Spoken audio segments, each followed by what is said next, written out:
Friends, कैसे हैं आप सब लोग। आशा करती हूँ आप सब लोग बहुत अच्छे होंगे, अपनी अपनी पढ़ाई में व्यस्त होंगे। फ्रेंड्स, गांधी युग का पार्ट 1 अपलोड कर दिए हैं, उसका लिंक आपको डिस्क्रिप्शन बॉक्स में मिल जाएगा।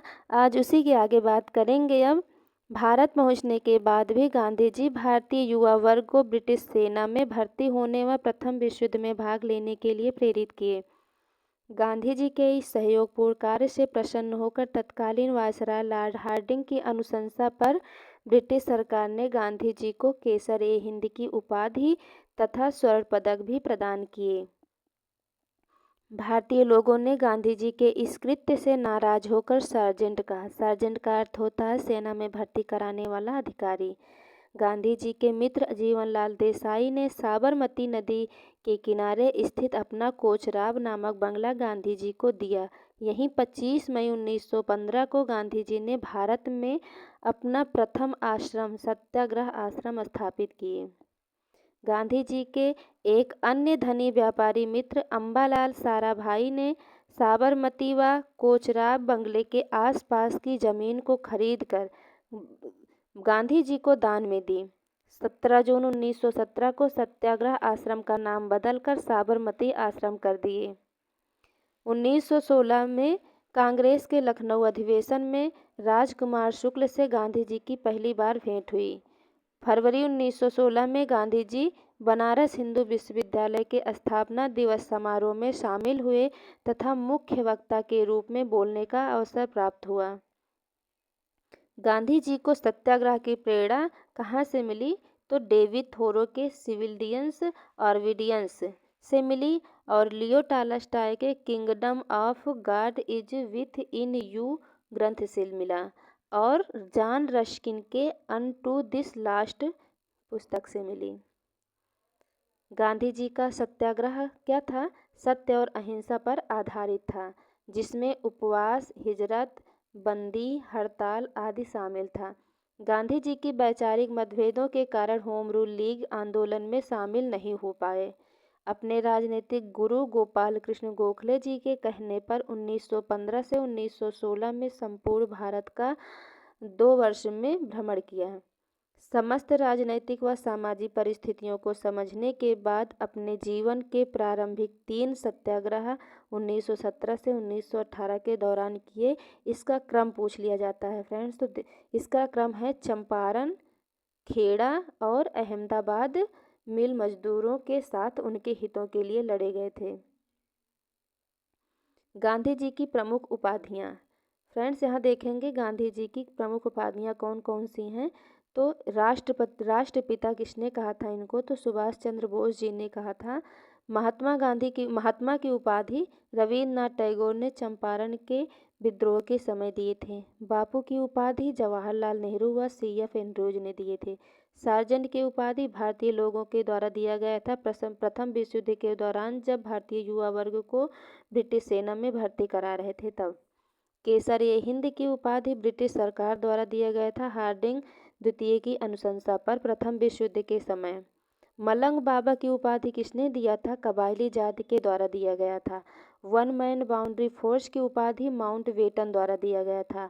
अर्धनग्न फकीर की उपाधि विंस्टन चर्चिल के द्वारा दिया गया था और देशद्रोही फकीर की उपाधि फ्रैंक मोरिस के द्वारा दिया गया था द्वितीय गोलमेज सम्मेलन में, जब गांधी जी भाग लिए थे तब। सेवाग्राम का संत किसने कहा था? तो आश्रम के अतिथि द्वारा दिया गया था। कुरी बैरिस्टर की उपाधि किसने दिया था? तो दक्षिण अफ्रीका में अंग्रेज मजिस्ट्रेट यानी न्यायाधीश ने दिया था। भिखारियों का राजा पंडित मदन मोहन मालवीय जी दिए थे और आधुनिक युग का अजातशत्रु डॉक्टर राजेंद्र प्रसाद जी दिए थे। अब हम बात करेंगे फ्रेंड्स चंपारण नील सत्याग्रह 1917 में। तो यहाँ क्वेश्चन पूछा जाता है फ्रेंड्स कि चंपारण कहाँ पर है, तो चंपारण बिहार में है। और क्यों किया गया था? चंपारण के किसान नील की खेती व तिनकठिया पद्धति से परेशान थे। तिनकठिया पद्धति का फ्रेंड्स ये 3/20 बहुत इंपॉर्टेंट है, ये पूछा जाता है। बिहार में भूमि के टुकड़े को कट्ठा कहा जाता था। कांग्रेस के अधिवेशन 1916 में राजकुमार शुक्ल गांधी जी से मिले तथा चंपारण किसानों की समस्या से अवगत कराए। शुक्ल के निवेदन पर गांधी जी चंपारण पहुँचे। चंपारण के डिस्ट्रिक्ट कलेक्टर W.V. हिचकॉक के आदेश पर गांधी जी को मोतिहारी रेलवे स्टेशन पर गिरफ्तार कर लिया गया और जेल में डाल दिया गया। फ्रेंड्स, यहाँ पर देखेंगे गांधी जी का यह प्रथम कारावास था जो सरकार ने गांधी जी को अपना सहयोगी बनाकर बाद में इनको मुक्त कर दिए थे। गांधी अपने सहयोगियों के साथ किसानों से मिले और रिपोर्ट तैयार की। इस समय वहाँ का एडवोकेट कौन था? एडवोकेट गोरख प्रसाद के घर पर रुके थे इस समय वो।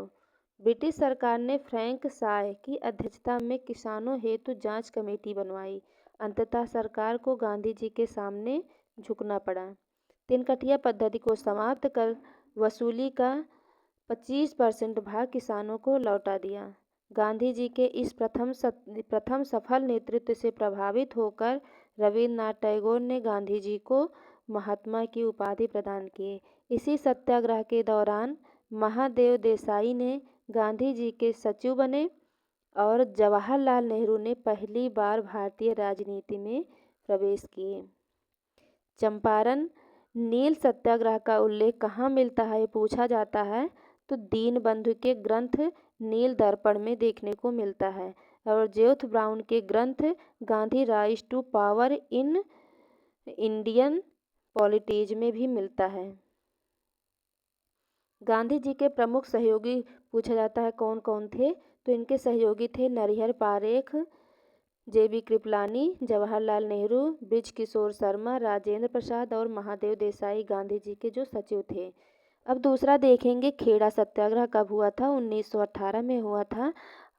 ये पूछा जाता है फ्रेंड्स कि खेड़ा कहाँ पर है तो खेड़ा कहाँ है? गुजरात में है। कारण क्या था? 1918 में गुजरात में अकाल पड़ गया। उसी के समय ब्रिटिश सरकार ने मालगुजारी बढ़ा दी, बंद नहीं किया बल्कि 33% राजस्व बढ़ा दिया। अकाल नीति के अनुसार यदि 3/4 यानी 75% फसल नष्ट हो जाने पर किसानों का पूरा लगान कर्ज माफ होना चाहिए, लेकिन वहाँ की सरकार 33% राजस्व बढ़ा दिया था। किसानों के निवेदन पर गांधी जी ने सत्याग्रह प्रारंभ किया तथा अपने सहयोगियों विट्ठल भाई पटेल के साथ खेड़ा पहुँचे। अपने अन्य प्रमुख सहयोगियों जैसे मोहनलाल पांड्या, इंदुलाल याग्निक, वल्लभ भाई पटेल के साथ मिलकर खेड़ा का दौरा किया। गांधी जी ने घोषणा किया कि केवल वही किसान कर देंगे जो सक्षम हो, परंतु पहले सरकार गरीब किसानों का लगान माफ करना होगा। 23 मार्च 1918 को सरकार ने गांधी जी की बात मानकर आदेश पारित किया कि केवल सक्षम किसानों से राजस्व लिया जाएगा। खेड़ा सत्याग्रह के दौरान अनुसुईयाबेन पटेल गांधी जी की सहयोगी मिली और अहमदाबाद मजदूरों के पक्ष में सत्याग्रह करने से हेतु निवेदन किया। गांधी जी ने खेड़ा किसान सत्याग्रह की बागडोर वल्लभ भाई पटेल को सौंपकर अहमदाबाद चले गए। खेड़ा किसान आंदोलन के दौरान गांधी जी को हार्डिमन ने खेड़ा किसान सत्याग्रह को भारत का प्रथम वास्तविक सत्याग्रह कहा। अब देखेंगे उसके आगे अहमदाबाद मिल हड़ताल 1918 में हुआ था। क्यों हुआ था? मिल मालिकों ने मजदूरों को प्लेग बोनस देने से इनकार कर दिया। किसके विरुद्ध हुआ था? तो अहमदाबाद के कपड़ा मिल मालिकों के विरुद्ध हुआ था। गांधी जी की सहयोगी कौन थी? अनुसुईयाबेन पटेल थी जो अम्बालाल साराभाई की बहन थी।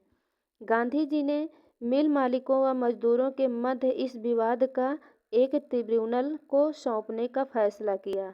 मिल मालिकों ने प्रारंभ में सहयोग किया परंतु कुछ समय बाद हड़ताल का बहाना करके अलग हो गए।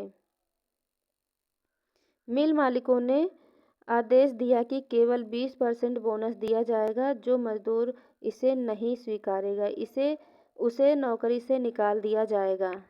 गांधी जी ने 15 मार्च 1918 को मजदूरों के पक्ष में भूख हड़ताल प्रारंभ कर दी।